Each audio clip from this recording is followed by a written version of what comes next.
Olá a todos, eu como sempre sou Vlades para a História, atiro e sei o que é atirar. E esta pistola interessantíssima é a Arsenal Strike One. Esta é uma arma com a qual já atirei muitas vezes no passado e que muitos de vocês me pediram, mas por uma razão ou outra nunca consegui filmar até hoje, claramente, então finalmente consigo falar para vocês sobre este modelo, porque é uma arma, na verdade, bastante interessante. Como surgiu, a história é um pouco nebulosa a partir desse ponto de vista e pela evolução da história, ao apresentar um produto que é, na verdade, muito interessante. Esta é uma das armas mais interessantes que existem por aí. Além disso, não é particularmente popular. A questão é por que isso acontece. E durante o teste de tiro, vamos nos perguntar como essa arma surgiu. Para entender essa arma, precisamos apresentar duas pessoas que são responsáveis por ela e cujos nomes estão nas patentes. Primeiro temos o italiano Nicola Bandini, ex-jornalista, inventor, uma pessoa bastante prolífica no campo das armas, e tendo, por exemplo, já fundado em 2004, ou melhor, cofundado a Caracal. Talvez vocês já tenham ouvido falar dessa empresa sediada nos Emirados Árabes, que produziu uma série de armas de fogo e vendeu no mercado internacional uma série de projetos de armas de fogo. Bandini também fundou, ainda lá nos Emirados Árabes, uma empresa que produz munições. E em certo momento, nos anos 2000, ele encontra o segundo personagem dessa história, Dmitry Straczynski, um magnata russo, um rico russo, um empresário com uma paixão muito particular. Sim, armas, sim, a coleção de armas, mas armas em miniatura. Ele tem uma empresa chamada Miniature Fire Firearms, que faz réplicas em miniatura, mas réplicas de altíssima qualidade. Estamos falando de milhares de euros como o preço das miniaturas de armas, como a Mauser C96 em escala 1:6. É um ramo do colecionismo muito particular, até porque eu, por exemplo, pessoalmente não sou muito apaixonado por essas coisas, mas existem pessoas que têm paixões colecionistas relacionadas, digamos armas, mas não no sentido estrito de armas de fogo. Não, alguém poderia colecionar, sei lá, quadros de armas ou fotos de armas. Então, armas em miniatura não são um tema que realmente me deixa empolgado. E nem de alegria, mas também reconheço o fato de que alguém pode gostar ou pode pensar assim. Acho que o cidadão médio, se nos vê aqui, ou seja, eu e vocês espectadores falando de armas como se fossem objetos de coleção, vai achar que somos loucos. Por loucos pode parecer que são malucos fazendo armas em miniatura, mas se estão felizes, tudo bem. Quem sou eu para julgar se também tenho uma paixão autista como armas? Enfim, voltando ao nosso assunto, os dois na verdade se juntam porque têm a ideia de propor ao exército da polícia russa uma nova pistola. Provavelmente aqui entram em cena os contatos políticos de Straczynski, até porque ninguém é rico na Rússia sem ter contatos políticos. De alguma forma, eles acabam desenvolvendo esse design. Agora, o quanto ambos realmente contribuíram para o projeto dessa arma, eu não sei, não consegui determinar. Acho que tem muito do dedo do Bandini, mesmo que nas patentes estejam os dois nomes. E eu penso isso pelo simples motivo de que depois do Arsenal, o Arsenal já vamos chegar lá. Mas ele vai mudar de proprietário. Ele mesmo funda uma nova empresa que é a Decima Divisione Balística, que na verdade retoma esse design. E não é que você pode simplesmente retomar um design se não o conheceu e o desenvolveu. Em primeiro lugar, não este aqui. Se estou sendo claro, é difícil copiar do zero e continuar o desenvolvimento de um design assim. Nesse sentido, então, minha suspeita, talvez fosse interessante um dia conhecer Bandini ou eventualmente entrevistá-lo, então, senhor Bandini, se estiver me assistindo e quiser conversar um pouco sobre suas empresas. Sobre a história dessas armas, agradeço muito, pois acredito que ela é feita pelos inventores e fabricantes. De qualquer forma, a arma não será adotada militarmente na Rússia. Aqui também é preciso se perguntar por que nos primeiros testes ela teve bons resultados. Provavelmente pressão política, provavelmente essas promessas de adoção não levaram a lugar nenhum. A Rússia continua usando como arma padrão sua MP-443. Já tive contato com essa arma no passado, mas nunca filmei para vocês. Na época não havia guerra na Ucrânia e não era tão interessante. Muito simplesmente, muito sinceramente falando, e os dois se afastam um pouco. E esse design, que deveria ser produzido também na Rússia, na verdade é transferido para a Itália, em Gardone e Valtrompia, e é produzido lá, é produzido em Gardone. e na verdade ele é repensado. Deixa de ser vista como arma de porte e defesa e passa a ser considerada esportiva. Então muda também o público-alvo, né? O design é refinado desse ponto de vista e continua funcionando dessa maneira. Há um pouco de confusão sobre essas armas, porque na verdade existe um equivalente americano da Arsenal Firearms. Muitas empresas constroem fábricas e departamentos nos Estados Unidos para, na verdade, contornar um pouco as leis, só que lá eles têm alguns problemas legais. Quanto ao nome Arsenal, eles acabam mudando. Então são as Archon Strike B e Strike A, são dois modelos diferentes, que na verdade são a mesma arma produzida pela empresa americana, mas tecnicamente e legalmente é uma arma diferente. Enfim, uma grande confusão, mas estamos sempre falando do mesmo design. Em 2017, porém, toda essa história foi vendida para um empresário tcheco, não cego dos olhos, mas da República Tcheca. Agora, eu não consegui descobrir quem é, no sentido de que essa informação de que a empresa foi vendida é de 2022, quando o fato, me perdoe por pronunciar esse nome, o fato cotidiano, depois da invasão russa na Ucrânia, fala das ligações obscuras dos russos com a indústria armamentista italiana e traz como exemplo a Arsenal. A Arsenal responde com seu advogado dizendo: mas veja, desde 2017 somos propriedade de um empresário tcheco. Tudo é produzido na Itália. Os russos não têm relação com isso naquele momento, pois o investimento inicial e o design influenciam, mas nesse ponto não tem ligação. Infelizmente, não consegui descobrir quem é esse investidor. Não parece ser a CZ, até porque a CZ diria isso abertamente, diria isso sem problemas. O fato é que essa empresa mudou de dono. E o próprio Banini, na verdade, fundou uma nova empresa, a já mencionada Decima Divisione Balística, que está continuando neste momento a desenvolver essa ideia. Qual é essa ideia? O ponto fundamental dessa arma é uma releitura de um sistema de fechamento muito antigo, que eu acho, a última vez que vi isso em uma pistola foi em 1935 na Finlândia, com a LAT. É o chamado sistema Bergmann. O sistema Bergmann não é tão estranho se pensarmos na Beretta Série 90, só que a Beretta Série 90 evoluiu muito ao longo dos anos. Já vimos no canal com várias armas como esse design evoluiu ao longo do tempo.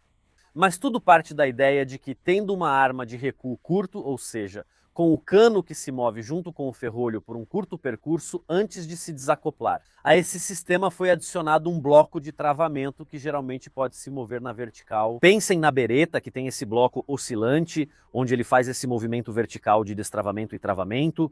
Bem, o sistema Bergmann, em sua essência, é a mesma coisa, até porque tem caminhos bem tortuosos. Repito, a Beretta deriva disso, dessa ideia, no Arsenal. Tenho esse sistema de travamento, né, com um pequeno bloco que se move perfeitamente na vertical.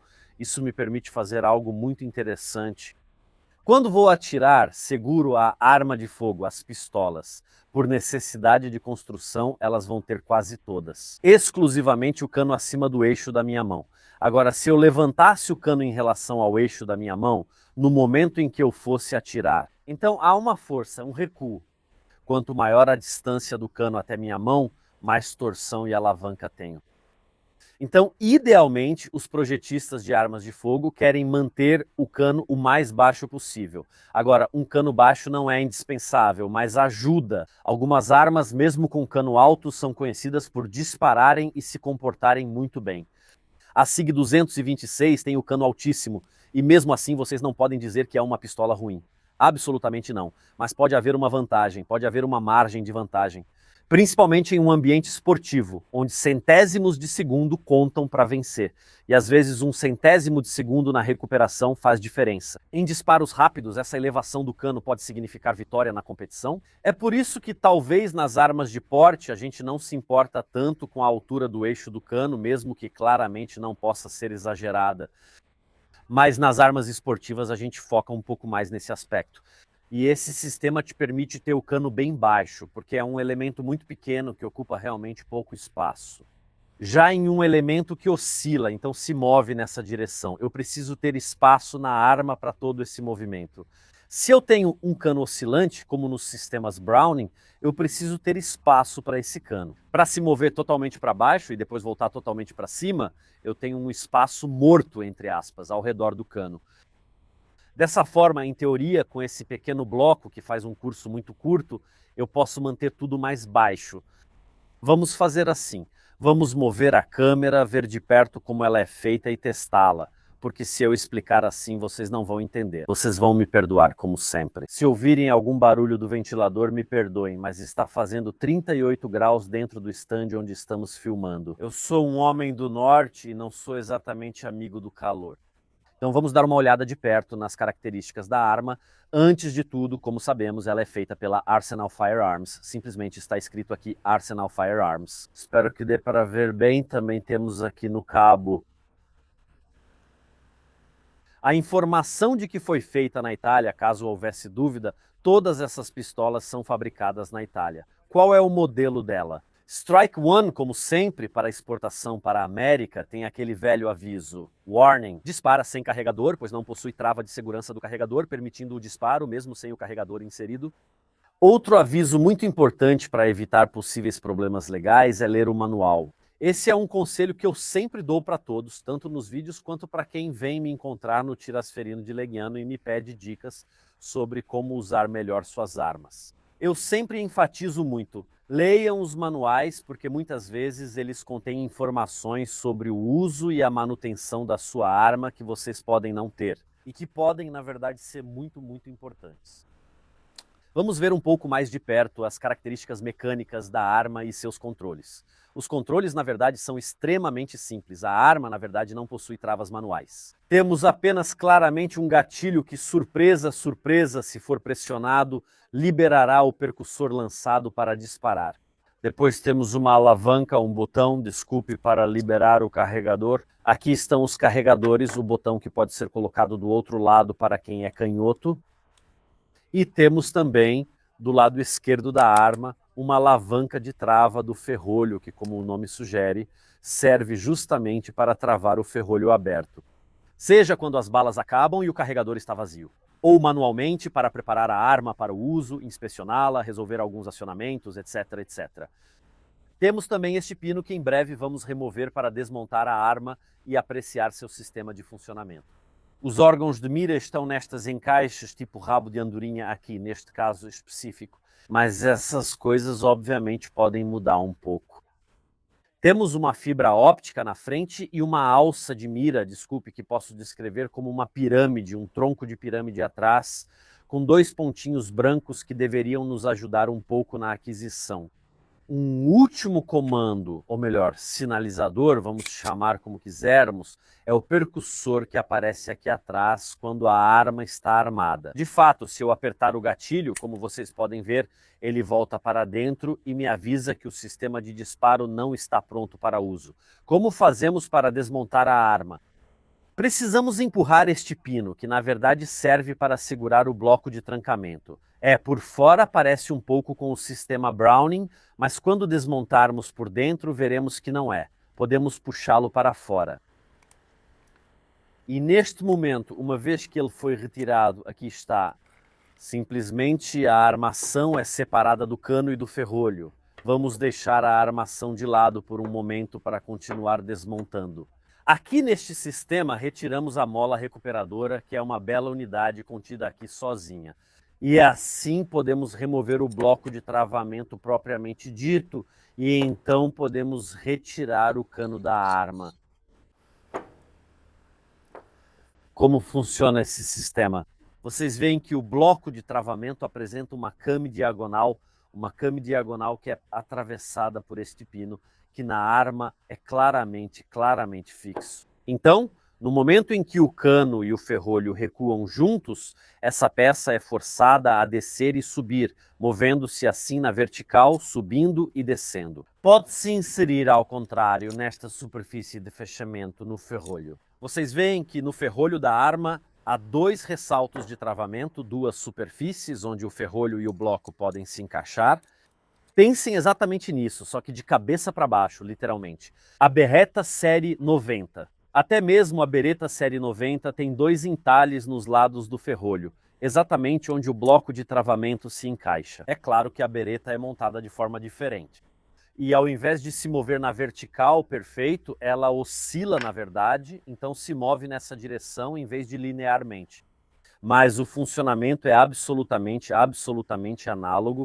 O cano, quando está montado, faz exatamente esse trabalho. Então eu quero que a arma recue, mas preciso ter o meu bloco de travamento que destrava tudo. Assim tudo fica travado. Se eu levanto o bloco, como vocês podem ver, o ferrolho pode se mover. Chega ao final do curso, o bloco desce e tudo fica travado. Quando a arma dispara e recua contra justamente o pino que passa por aqui, o bloco se move e todo o ciclo pode acontecer. Um sistema muito simples no seu funcionamento, que, repito, de forma bem distante, não é por acaso que lembra a Beretta Série 90, porque a Beretta Série 90, por caminhos muito indiretos e complicados, na verdade é derivada do mesmo sistema. Bergmann e Louis Schmeisser, que trabalharam nesses designs, na verdade acabam chegando à mesma coisa. No final das contas, a C96, que é meio que a mãe de todos esses sistemas, na verdade utiliza um sistema que é derivado do Bergmann. Talvez eu fale mais especificamente sobre isso assim que tiver a oportunidade de filmar um C, mas são filhos, digamos, desses sistemas, todos com o mesmo funcionamento. Qual é a vantagem, essencialmente? Até o Arsenal fez essa coisa. Bem, primeiro argumento. Teoricamente, o cano aqui só se move em um eixo, indo apenas para frente e para trás para recuar. Não tem, como os sistemas Browning, aquele movimento no eixo vertical para realizar o desengate, onde, em teoria, isso poderia levar a uma maior precisão mecânica. Isso pode ser considerado uma vantagem desse sistema, o que o torna muito inteligente e realmente ocupa pouco espaço, no sentido de que, nos outros sistemas, como o Browning, ou até mesmo a própria Beretta, eu preciso de espaço para oscilar com o bloco de fechamento ou com todo o cano. Aqui eu realmente preciso de espaço apenas para mover esse pequeno bloco. Economizo muito espaço e mantenho o eixo do cano extremamente baixo. Em relação à própria arma, essa é a principal vantagem e a mais evidente, a mais óbvia de todas, quando vamos analisar esse sistema como estamos vendo agora. Durante o teste de tiro, segurando essa arma, o recuo é mitigado, porque em relação à minha mão, o cano está muito baixo e, portanto, a força com que o recuo é aplicado gera menos efeito de alavanca. Se eu tivesse um cano, por exemplo, exagerando, muito alto, teria muita alavanca, já com um cano posicionado mais embaixo. E diminua a alavanca, diminua em teoria a torção que causa a elevação. Quando eu vou atirar. Gosto muito de como a arma tem um visual bem limpo. Isso é algo que aprecio bastante. O design dela é bem limpo. E olhem, aliás, essas superfícies de deslizamento do ferrolho, aliás, tem uma leve camada de óleo, como são longas, como o ferrolho é apoiado durante todo o seu percurso, ou pelo menos na maior parte do seu curso. Aliás, vejo agora facilmente como seria possível manter esse comprimento, digamos, essas partes da armação, mas encurtar, por exemplo, a parte da frente para instalar um sistema mais curto.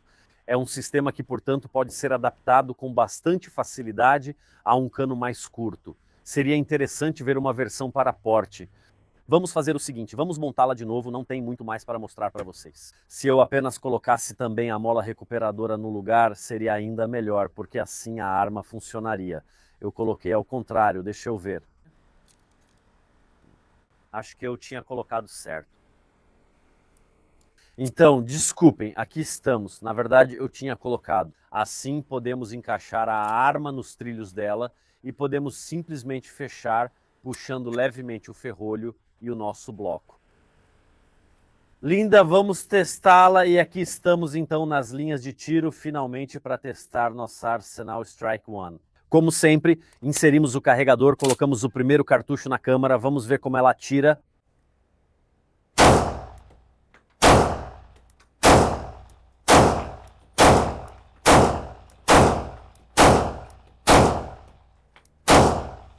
Errei. Vou dizer que esperei muito tempo para fazer essa avaliação. Apesar de já conhecer essas armas e querer testá-las, por algum motivo sempre deixava passar a chance de experimentá-las. São armas de que eu gosto demais mesmo. A primeira coisa que eu adoro é a ergonomia. Por alguma razão ela encaixa muito bem na minha mão, é uma pistola surpreendentemente fina. Vocês veem de longe, não parece pequena e realmente não é, mas na mão ela fica surpreendentemente fina. Ela tem essa empunhadura relativamente reta atrás, que eu gosto, e essa longa extensão atrás da empunhadura que permite realmente colocar a mão bem alta. E esse eixo baixo do cano é perceptível, mas não faz milagres, no sentido de que um eixo baixo do cano não vai te tornar um bom atirador. Existem ótimas pistolas que têm o eixo bem alto. A SIG 226 é a primeira que me vem à mente, mas ajuda um pouco, ajuda um pouco. Se você empunhar corretamente, deixe-me recarregar o carregador e disparar mais alguns tiros.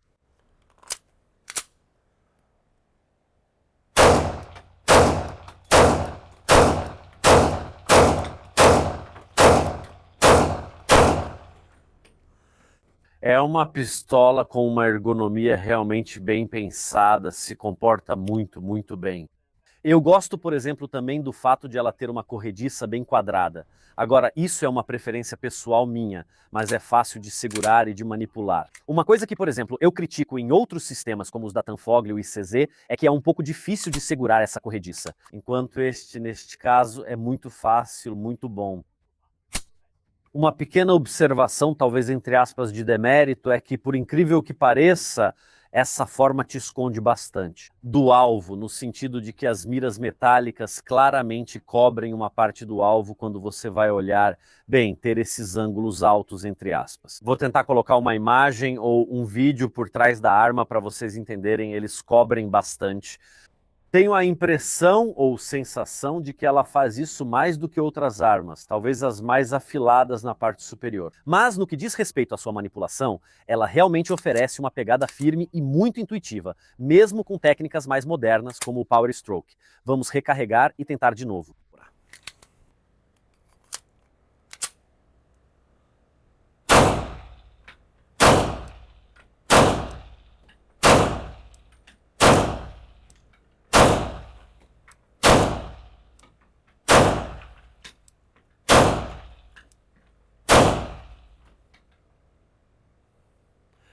O gatilho é curto, muito preciso, com um reset bastante simétrico. Sabe de uma coisa?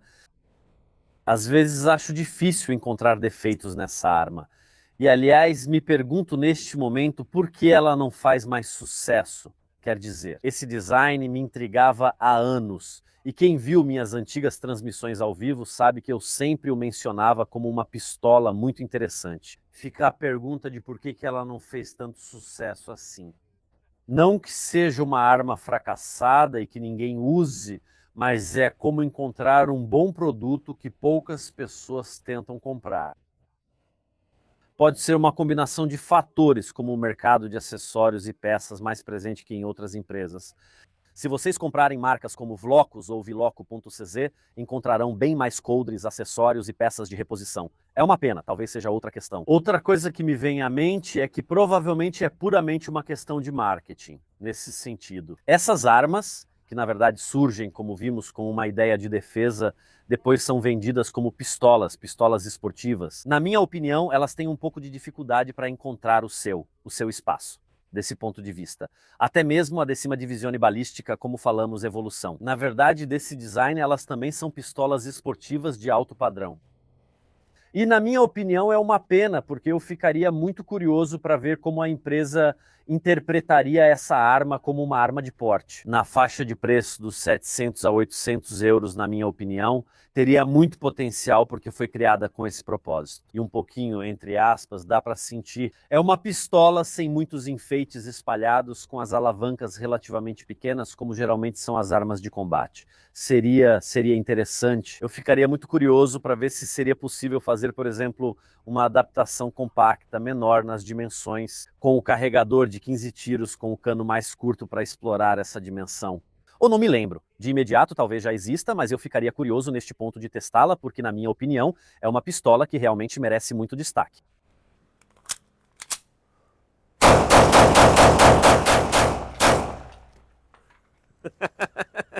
Ela se comporta bem. Não é de forma alguma uma arma ruim.